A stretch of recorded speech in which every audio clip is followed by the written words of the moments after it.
Want to create your own fan hub that feels just like Weverse, but totally customized by you?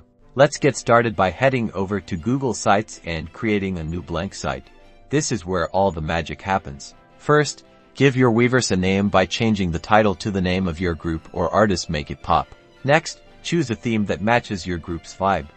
Click on Themes and experiment with colors and fonts until you find the perfect fit to reflect their style. Now, let's add content.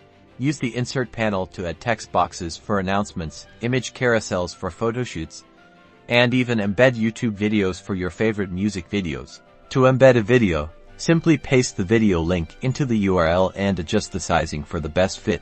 Organize your content by creating multiple pages.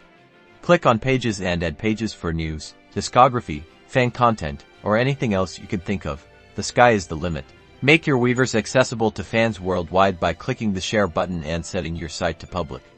This is so that other fans can see what you've created. Finally, hit publish, and congratulations, you have your own fan-made Weverse using Google Sites. It's time to share it with fellow fans and build your community.